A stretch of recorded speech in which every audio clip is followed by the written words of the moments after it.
All right, guys, good afternoon. Welcome aboard to our weekly recap. It is Sunday, September 3rd, 2023. The reason I'm doing this on a Sunday instead of a Saturday is because tomorrow the market's closed. It's Labor Day, but not for futures traders, obviously. Futures will open at 6. Of course, we'll keep you up to date as always. Keep it locked on our Discord server.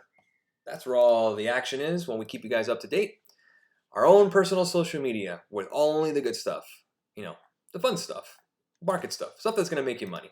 Join in, link is below. We'd love to have you on board, guys. If you notice, my screen is elevated just a little bit. I bought an actual desktop stand for my iMac.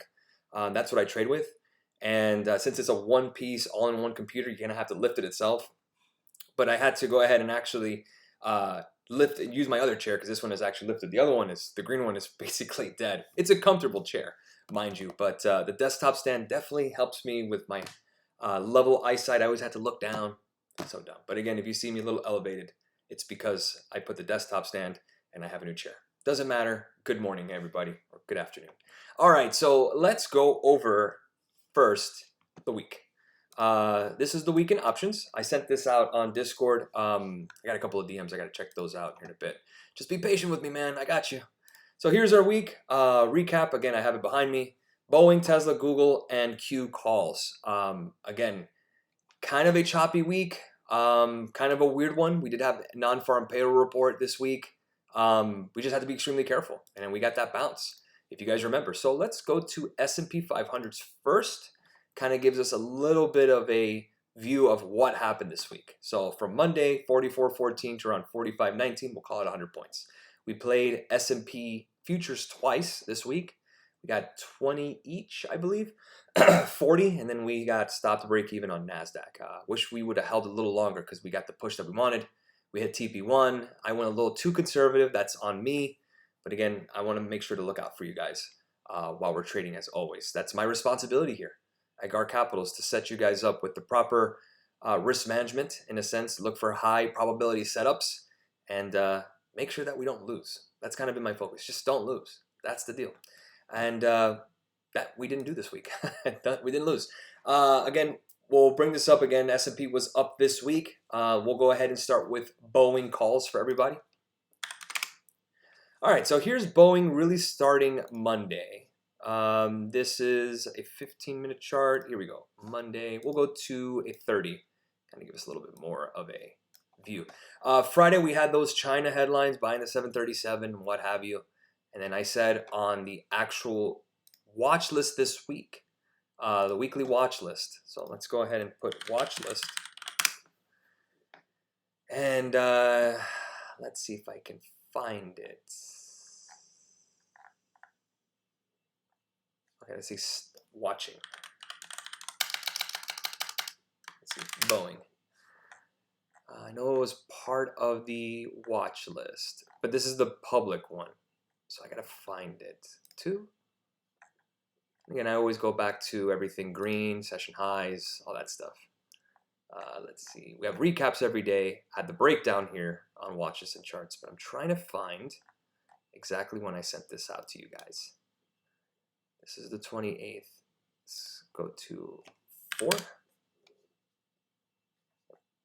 Here we go. Live market blog. We're going to go to that. Here was the date. It was the 27th of August. I put IWM, Boeing, and Tesla on there. So just a heads up.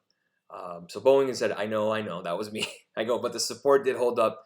We talked about that video on the recap. Above 227.05, we get that first gap fill break to 230. So we got 227.25. That's what I was looking for. Let's see if I can bring up the daily. There you go. That was that 20. That 20-day moving average. That was it. So let's take a look at the strike. 230 calls. We got at 172. Got at 181, even though it pushed higher. Again, that was just me being conservative. We got in September 1. No, that wasn't September 1. It's the expiry, excuse me. We got in August 28th. August 28th is right here. We're going to do a 30-minute chart to kind of give us a little bit more of an idea. I just want to make sure the 28th of August was a Tuesday. Let me check my calendar to make sure. 28th was a Monday. Okay. 28th of Monday. And here we go. Monday in the morning, we got in, we got that push, kind of chopped around, pushed the next leg higher, chopped again. We got to 231. So we got in the money.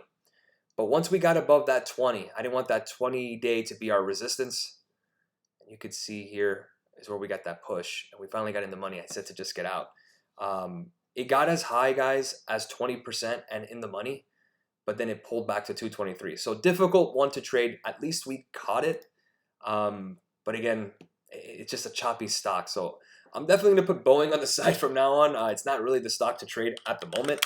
We're just going to have to be patient with that one. Tesla we did catch. That was nice. Tesla we got in on the 29th. That was on Tuesday. Let's go to the 30. Tuesday. Right here is when we got that pop. We got as high as 261 on that one. Remember, we had the 250 calls. These got to 230% and in the money. So well done if you guys had a runner. Google, again, we got here, chopped around, and then Friday we got hit. So really on Tesla, what has changed for us, other than the fact that we used that 50-day, we used the 20-day as our jumping off point. Remember, we always said the 20-day, that's what we're looking for, right? That 20-day. We wanted to break that trend line. And we did. So more than likely, we'll probably retest that trend line right at that 20. That's going to be our level to watch and see if we get a bounce and maybe target the 50-day again. That looks to be resistance here for the short term. If we break above 266, then we're looking for 280, and we're looking for more upside in regards to Tesla for that gap fill at 289.25. Next one we have is Google. Google, we got that one pretty quickly. So let's take a look at the 30-minute. Get to the Monday again, just to kind of give us an overview of everything. You got in on the 29th, so that's a Wednesday. 97 cents to 130. We had the 137 calls. We got to 138.99. Wednesday we pushed higher. Got that next leg up on Thursday. So we got in the money as well, and then we pulled back and got out of the money. So again, really sniper way to do things. Again, focusing on those high probability setups. That's what makes the difference here at GAR Capital, is that we want to make sure that we're being precise, we're having our research, and we know where we're going to go. And again, if things do flip, more times than not, it's really not our fault. We just had the month, and there was 3 trades in August that were just headline based and reversals that were just killer. We're going to go over that here in a second too. So we did catch that. And QQQ, this one was a little bit of a sweat, but we got in the money as expected. The 380 calls, we got as high as 57%, just ran out of time. 35% is what we got. So we got that push a little higher. This is where we got to 57%, and then we pulled back.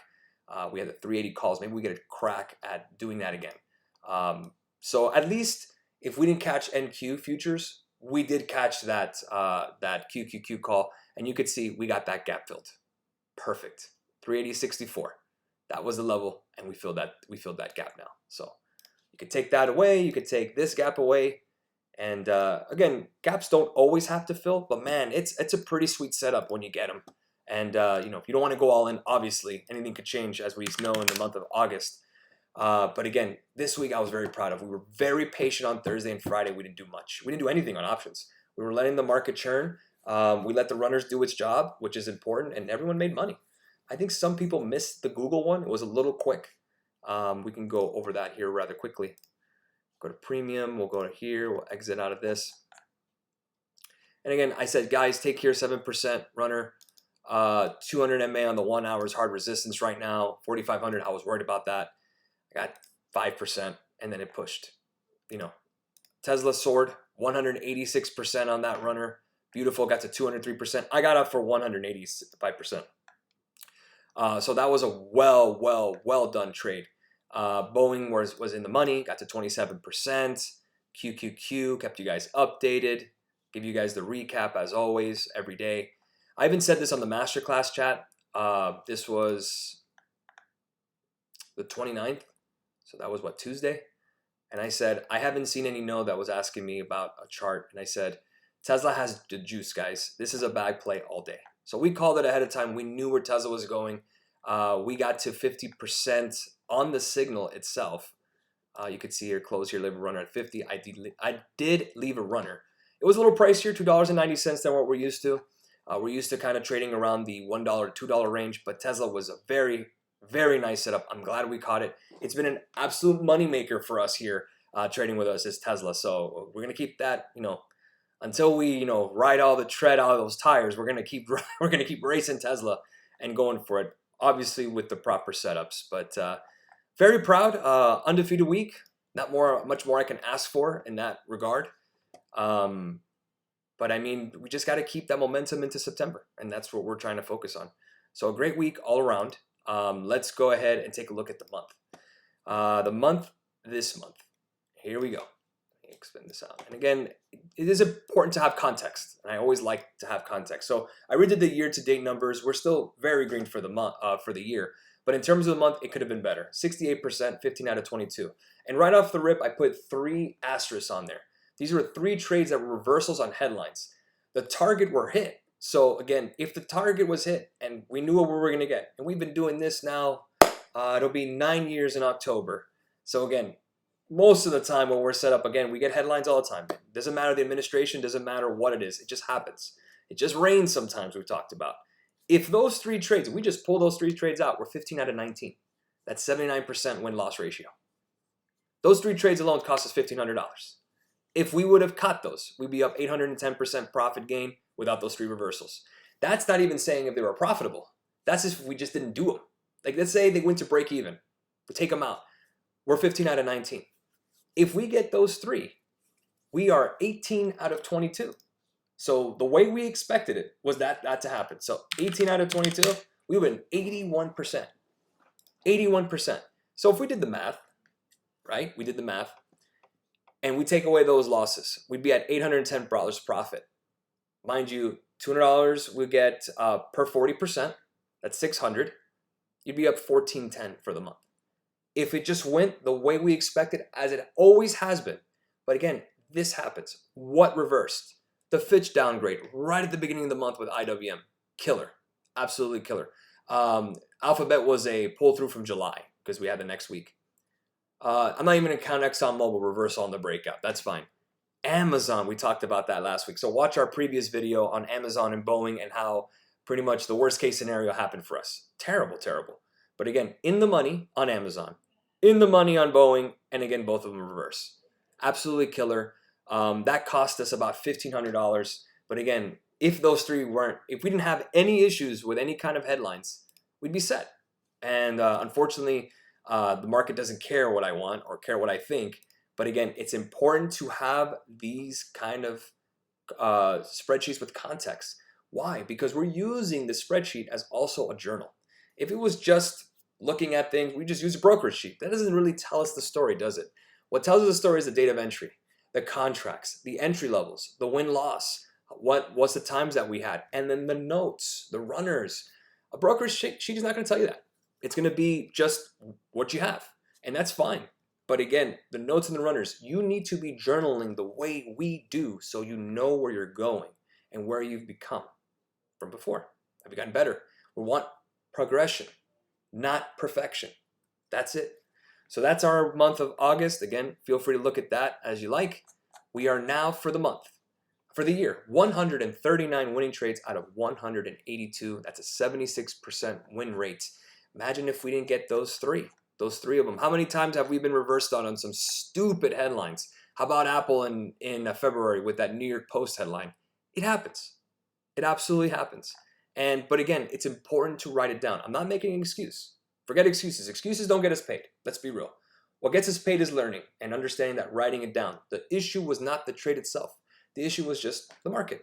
And that happens. So what can we do to change that? Maybe reduce the risk. When we have some issues like that, what did we do this week? We reduced the risk, right? We only had 4 trades. And again, ahead of a holiday with not a ton of catalysts. I mean, we had NFP, sure. But other than that, that was it. And I think we did it right. I think that we're becoming a lot more specific and a lot more, focused, laser focused on let's make sure we just add the momentum over and over, the high probability setups. We don't have to shoot to the moon. We don't need to go for bags or none of that. If we do, great. I have no issue, as you see, with runners. But at the end of the day, the most important thing is the progression. Are we getting better? Yes, this month wasn't the best. Granted, the results-wise. But man, those 3 trades, does that really change anything in terms of your trading plan? It just happens. That just happens. So in my mind, I'm thinking to myself, man, I got hit. I'll make that up. But I still say that the plan, what we're doing, is working. You can see in July, 81%. Very, very, very consistent. June, 65, tough. Tough, tough, tough. We got some headlines here and there, got some in-the-money reversals. Look at that. Tons of them. It just happens. In May, great May as well, 80%. April, 82%. In March, 73%. February, 88%. January, 79. So what is our consistent rate? Right around 80 to 79. That's great. That's what I'm looking for. I'm looking for that consistency of 80. So again, perfection is not something to be expected, nor do I think that I want to be perfect every single week for you guys, because I don't want you guys to lose. I don't mind if I lose. I'll take it. But again, you guys losing, no, that's not the goal. Can't really have a business model that long doing that. Can't do this for 9 years if our members are losing money. But again, we know what we're trying to do. So next month, September, we're going to look for 80%. 79 to 80%, that seems to be our average. Again, January, 79%. Again, we took away that hedge. It was really just one QQQ hedge. February, 88%. March, 73, but we got better the next month. The next month in April was 82%. In May, 80%. In June, 65, our worst month, statistically speaking. July, 81%. August, 68, but again, if we use those three that we talked about, we'd be at 79. So right at that meet point, that 80%. And again, if once we start getting that 80% number and we're consistently hitting it over time, that's when we can start saying to ourselves, okay, what's it going to take to get to 85? What are we missing? What's the next piece? What is it? We need to cut our losses a little early? Do we need to, add to our positions, maybe ladder our winners so we can get a little more when we're actually getting that momentum? Are the market conditions really optimal for us to keep trading our strategy? And I say it has been, because it's been working all year. And again, it's very, very simple. It's using technical analysis, finding stocks that have momentum. Forget the company, the stock itself. Are they in demand? Do they want to be sold? We just ride the wave. But again, it takes all of us together to look at all the different clues that the market gives. There's news everywhere, but the clues telling you what's going to happen, what's the economic data coming, that's the difference. The research, that's what makes a difference here in trading. So let's go ahead and take a look at S&P. I'm going to go ahead and just do a market recap, and we'll kind of preview the week itself. No risk open, at least in options. So at least there we're good. Not the best daily candle in S&P. See that? Got that inverse hammer. Not the best. I would fully expect that we actually pull back this week. Short week, I think we could probably retest this 50-day, possibly the 20. Again, not the best candle. I think 45.50 might be it. And the reason I say that, guys, is because, well, we're just kind of running out of catalysts. We're running out of reasons to trade. Let's be real. Monday, markets close. We know. Tuesday, not a lot. Nothing, basically. ISM Services PMI on Wednesday. FOMC Harker speaks unemployment is every single Thursday. And we have G20 meetings. Yawn. The week after, now we're talking. Inflation data, CPI, PPI, retail sales. Okay, now we're talking September 10th. But this week, I just don't see it. Just don't see any reason to someone to buy here, especially when we probably get some more volume as everyone's back into the office. But day after Labor Day, temper your expectations. I think we're going to get a little bit of a pullback. We'll break 4,500, I think, possibly this week. And the question is, how low do we go? I think 44.62 gives us an opportunity to play a bounce, worst case, but a pullback is what I expect this week anyways, just for the fact that I don't expect a ton of volume either. It's just been an absolute chop fest. Not a lot of momentum. We're doing our best. Same situation here for NASDAQ. Maybe we get to around 15,168. We're at 1511. If I had to go ahead and kind of venture an educated guess, I would say right around 15,350 would be my target to the downside. Now, again, that's about 100 and some odd points, 160 or so. Not the worst thing in the world. I don't think that happens in a day or anything. But again, some more choppy movement. So temper expectations this week, guys. I just think that we're going to get a pullback in terms of the market. Doesn't mean that, hey, we can't go higher next week. It just means that this week I think we hit some resistance and we'll pull back. That's all. We'll get some selling coming in. The VIX is extremely depressed, guys. You're talking about the volatility index is at 3-year lows. It's going to get to the point that it's just way oversold. And what can you do? So, you're going to get those kind of algos that are going to ping pong you. So what we need to do is think ahead and say, okay, we play the chart, we play the momentum, but hey, man, let's see where the market is going for us. Do we really want to buy here? We just want to make sure that, hey, if there is buying, continual buying, let's make sure it starts breaking some technical levels that we care about. Look at this yellow line. This has been that yellow line of oversold for the volatility index. Now we've been lower in May and June, and we've bounced. I think I talked about this in June. You buy insurance when you can, not when you have to. So the VIX is extremely low at 13. I don't think we get to single digits anytime soon. This is ripe for some stupid pullback here, a VIX spike of some kind. At worst, you'll mildly get to 11 on the VIX. But if anything, I want to be long a VIX here. I want to be long protection because it's cheap. Anything that's overbought, I want to stay away from. Anything that's oversold, possibly we could talk about. Volatility index. I expect the volatility index to spike this week. On some stupid headline, it doesn't even matter. It's just technicals. Just like I said about last week when Powell was speaking, they were expecting higher. I think that was the week before at Jackson Hole. And I said, it doesn't really matter what he says. We were just oversold and we bounced. Same situation. So I expect the volatility index, which is trading at a 37. Again, you're talking about 3-year lows around that area, right? We're talking about May lows. We're talking about April lows. This is a 3-year low in terms of the price, but the RSI, we haven't been this low since June and April. And it bounced, and it bounced, and it bounced. So 20 looks like to be resistance, but I'd be long protection here, long volatility index, long insurance. It's too cheap, in my opinion. Cheap insurance. Crude oil, way overbought. I am short crude oil, and we got that pop. The reason I'm holding my shorts, we are overbought. Last time we were overbought, we got a nasty rejection. I know, because I tried to trade it to the upside for the breakout. I got faked out. You learn from your lessons, right? We're playing the technicals. If it goes higher and it goes to 90, fine. Way overbought. And then I'm still going to look to short. But again, just in a shorter time frame, I expect crude oil to pull back with stocks. That's it. By this week. And obviously I have that opinion because because I am short crude oil. Let's take a look at NASDAQ. Where are we in terms of overbought, oversold? 56 on NASDAQ on the daily. Nothing really crazy. So really no technical edge there. But on crude oil and VIX, oh yeah, that's what we're talking about. See gold, gold, nothing either. So I think the only thing that stands out in terms of overbought, oversold is volatility index being oversold and crude oil being overbought. The IWM looks interesting. 193s. If we can get above 190, 181, that'd be nice. Then we could target that right here. You can target that fib level 61.8. You're above the 20. You're above the 50.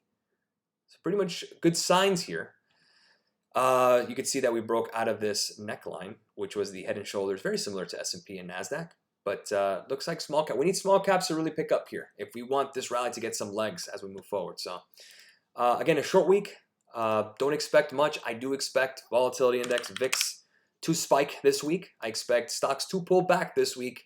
I expect oil to pull back this week. Let's take a look rather quickly on the dollar and yields, and we'll see what's up. Let's take a look at the daily on the dollar. Near overbought. Very nice candle on the daily, I'm not going to lie. You broke out of this downward trend line, but you're at a 64 now RSI. Can't just depend on that, obviously. But you could see the last time we were here, we did pull back a little bit. Nothing crazy. So again, I expect the dollar to chop around below 105 as we creep to oversold, and then we'll probably retest this trend line.